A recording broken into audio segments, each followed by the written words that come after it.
les gars, donc on se retrouve sur le 164S. Donc je t'avais dit, je crois, je me rappelle plus, que je te reprenais quand la culasse serait faite. Donc la culasse est préparée. Donc comme je t'ai dit, c'est une prépa soft. Hein. Je voulais vraiment un truc, on va pas le pousser à l'extrême parce que lui il le souhaitait pas, comme je t'avais expliqué. Donc l'admission, ici je n'y ai pas touché. J'ai simplement enlevé les défauts dedans et j'ai enlevé surtout les défauts dans le passage, les conduits de soupape. En fait, il y avait des gros trottoirs, des marches, si tu préfères, j'ai tout enlevé. L'échappement, quant à lui, je l'ai agrandi parce que il faut le faire. Donc je l'ai agrandi. Je l'ai enlevé tous les défauts qu'il y avait dans les conduits et pareil. Après, sablage. Donc ça, c'est prêt.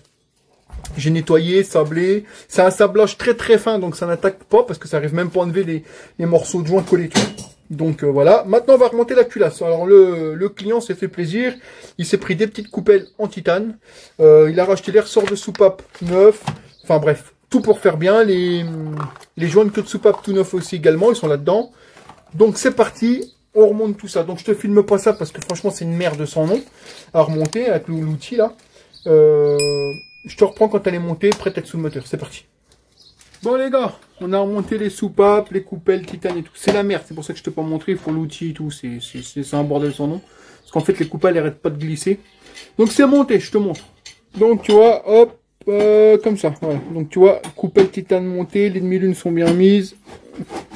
On est ok. Maintenant, on remonte le reste, hein, arbre à cam, etc. Et ensuite, on va pouvoir remettre la culasse sous le moteur. C'est parti. Bon, les gars, me revoilà. Donc, j'ai pas mal avancé sous le moteur. La culasse est remontée. J'ai calé la distrie, monté au frein filet, tout ok. Je te montre ça tout de suite. Donc, me revoilà. Donc, tu vois, repère T aligné à l'allumage comme d'hab et le trait YX aligné à la dent du moteur. C'est-à-dire comme ceci. Là, c'est parfait. Donc, là, on remonte le cache qui est ici avec un joint neuf, forcément. Et on est bon. Après, on va remettre le tendeur de distrie et ça sera bon. Donc me voilà, donc le tendeur de distrie se présente comme ça. Il n'y a pas de joint. Il n'y a pas de joint. Monsieur m'a pas donné les joints. Donc ça va être pas ta joint. Donc on va faire un joint à la pâte, hein, ça change rien, c'est juste parce que ne les a pas donné les joints. Donc, tendeur de distrie, tu as quoi? Tu as l'écrou, enfin la vis, un ressort. Donc, le tendeur de distrie, il ne faut pas le remettre en force comme ça, il y en a beaucoup qui le font, il faut surtout pas. Ce que tu fais, c'est que tu appuies, là toi dedans, tu as une vis, tu viens. Enfin, il y avait une vis. Qu'est-ce qu'ils m'ont fait? Voilà. Donc là, tu appuies sur le bouton, tu rentres la vis. Et en fait, quand tu vas venir remettre ton écrou avec ton ressort, il va se retourner automatiquement, tu comprends? Donc là, en l'occurrence, comme ça. Voilà. Donc là, Cédric m'a mis un peu de pâte à joint propre. Bon, il a dégueulé un peu partout, mais on va ressuyer. Et après, on va le remettre, tout simplement. C'est parti. Donc, monsieur Cédric va tenir. Donc là, ton industrie est remis, il est vissé. Et là, tu viens au-dessus et tu appuies. Et tu entends le bruit. Voilà. Là, il est bon. Donc après, bah, tu viens remettre ton ressort et ta vis. Moi, le ressort, il a pour habitude de se détendre. Alors, n'hésitez pas. Mais vraiment léger. Hein. Voilà. C'est juste histoire de le remettre comme il était. Parce qu'ils ont tendance à se détendre. Mais il faut surtout pas remonter le tendeur en forçant. Surtout pas. Parce que, bah...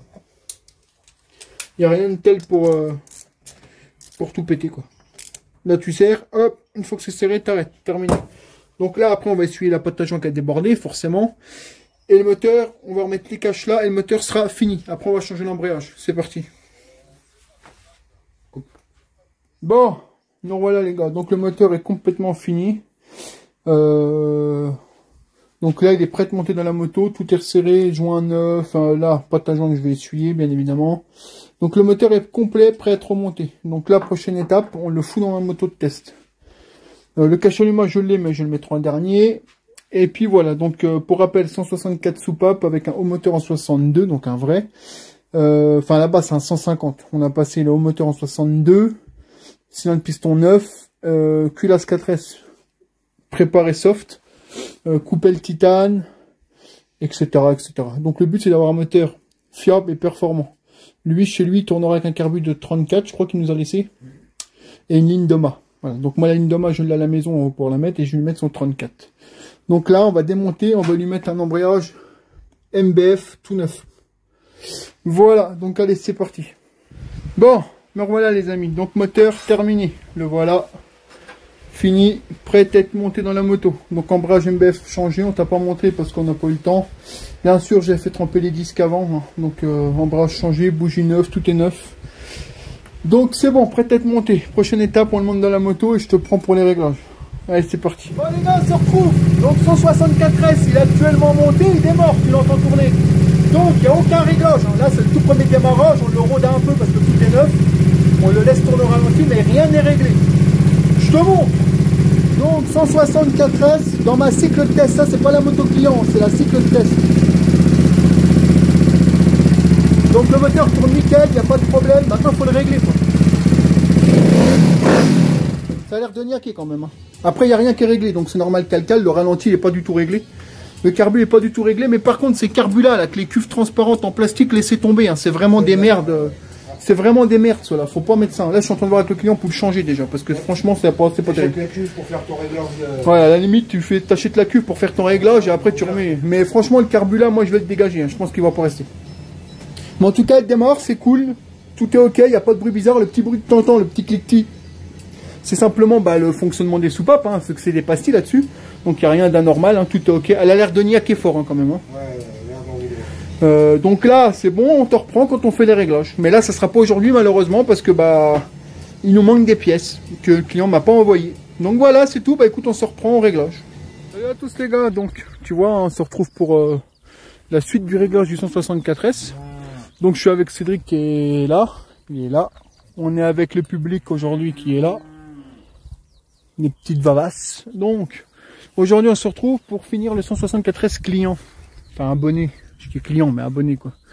Tout simplement parce que la dernière fois j'ai fait une petite vidéo, je sais pas si t'avais fait gaffe, j'ai fait un petit short, on avait voulu la régler, malheureusement il s'est mis à pleuvoir non-stop, alors on a essayé de mettre une tonnelle et tout, mais en fait ça allait pas, le filtre air se gorgeait d'eau, il y a rien qui allait.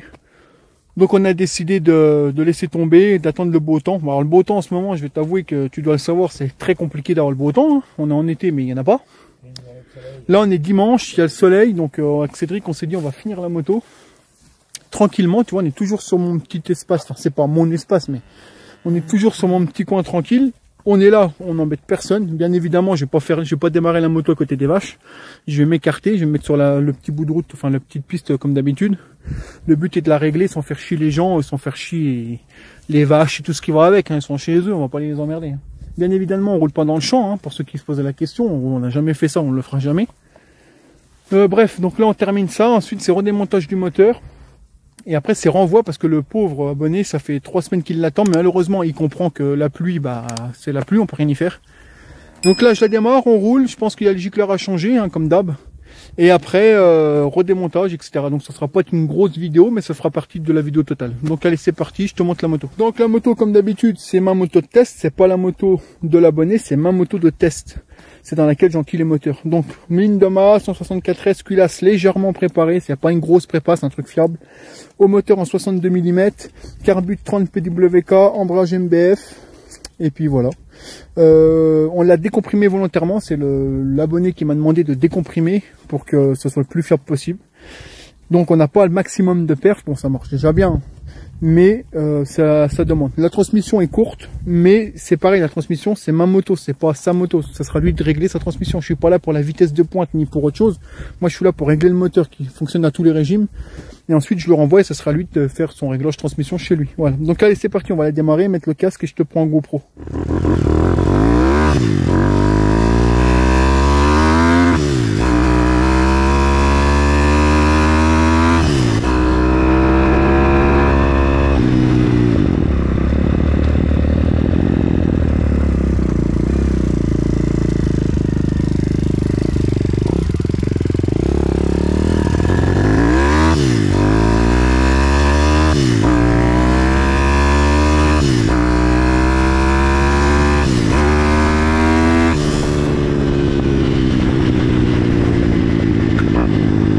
J'accélère pas. Elle broute un peu.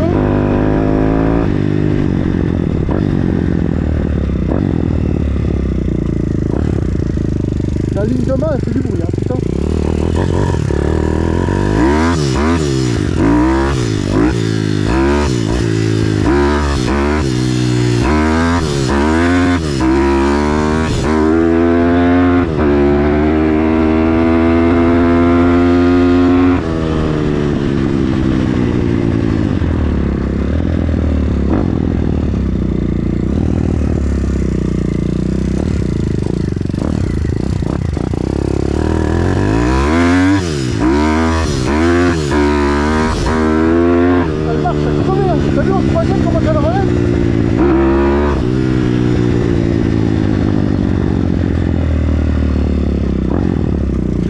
peu grasse.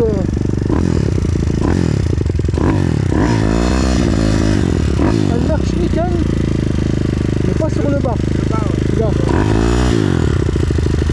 On va voir ça. J'ai fait un réchauffement moteur, je l'ai essayé, tu vois, elle a l'air de bien fonctionner. T'as vu qu'en troisième, elle s'est relevée. Hein. T'as bien vu, elle s'est relevée et j'ai pas fait le con. Hein. Cédric, qui pourra te le dire aussi, il l'a vu. Hein. Donc là, elle fonctionne bien. Le seul problème, c'est que de temps en temps, en bas régime, elle broute un peu.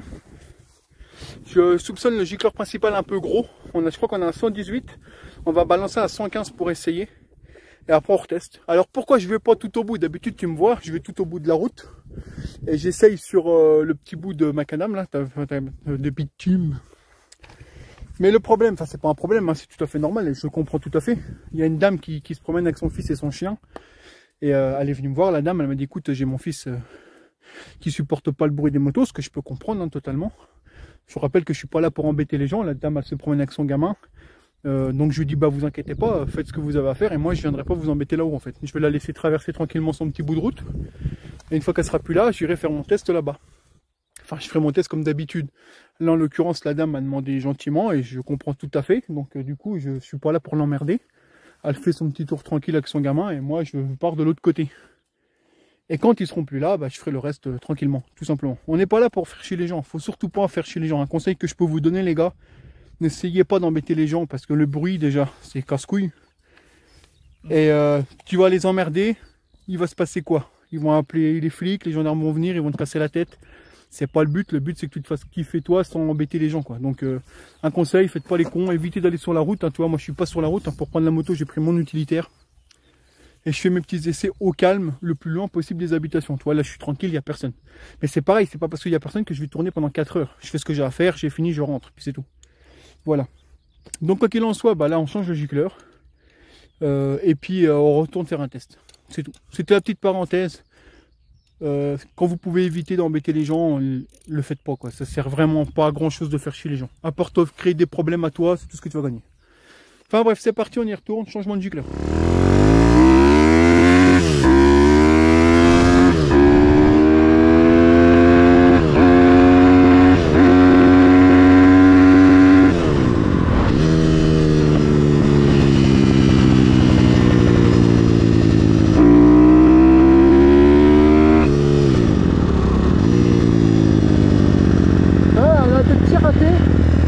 Je pense que tu l'entends.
J'ai compris, ta chef. Laisse-moi éteindre. Donc, là, on a redescendu l'aiguille, enfin, on a remonté les clips au plus haut, on l'a appauvri. C'est pas mieux. Donc là, on va le mettre au 3e cran. On était au 2. On va le mettre au 3e cran en partant du haut. Donc on va l'enrichir. Et après, on va jouer avec les gicleurs, parce que de toute façon, il reste plus que ça. La vis d'air, elle a 2 tours. Le ralenti, pour moi, il est bien. C'est un 32. Il a l'air bien. Elle est pas trop pauvre. Et le principal, 115. Donc après, s'il faut, on jouera sur la vis d'air et le gicleur principal. Ça, alors... Tu vas me dire, sur un 160, ça fait un peu peut-être petit pour toi, les gicleurs. Alors ça dépend, il y a des motos qui tournent au toll, 160 John Shane, le 180, il tournait avec un 120 lui. Là, bizarrement, il ne faut pas des gros gicleurs, mais ça m'étonne pas, c'est un carbu de 30, les carbus de 30, il faut pas trop leur mettre des gros gicleurs. Le puits, c'est un 2, 4, 5, c'est un 4 trous, un 6 trous, je sais plus. Donc du coup, ça fait que tu mets pas spécialement des gros gicleurs là-dedans. Enfin, le diffuseur, si tu préfères. Donc là, on rechange l'aiguille, on réessaye. On continue, hein. Le but, c'est qu'elle tourne le mieux possible. Après, je leur renvoie à l'abonné, le moteur, avec une feuille, des gicleurs en plus, parce que forcément, chez lui, s'il fait pas les mêmes températures, il faudra qu'il retouche au carbu un petit peu, pas beaucoup. Mais moi, j'ai l'habitude de les envoyer au moins pré-réglés, au moins que le truc il roule, quoi. Voilà. Donc là, ce qu'on fait, c'est que Cédric il remonte l'aiguille, hein. C'est lui qui bosse là. Et après, on réessaye et on voit, on avise, tu vois. Le but, c'est que ça soit fini aujourd'hui, que je puisse le renvoyer au gars. Donc, c'est parti, on retourne. Bon, on va réessayer. On a enrichi au gicleur, on a mis 118. Mais c'est bizarre. Enfin, pour moi, c'est bizarre, mais on va y aller.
Son allumage il est bizarre. C'est comme s'il y avait une masse.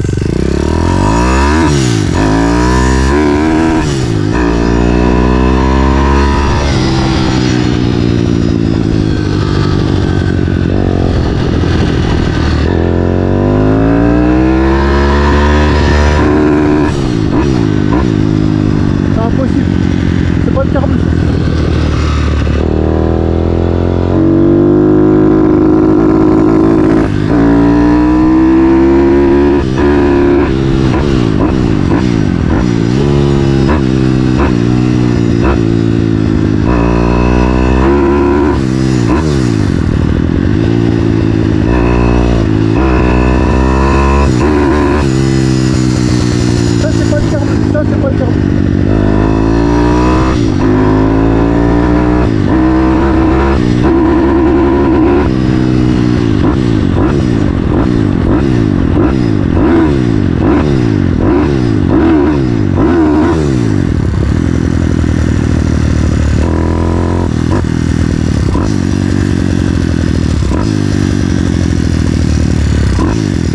C'est pas le carbu ça.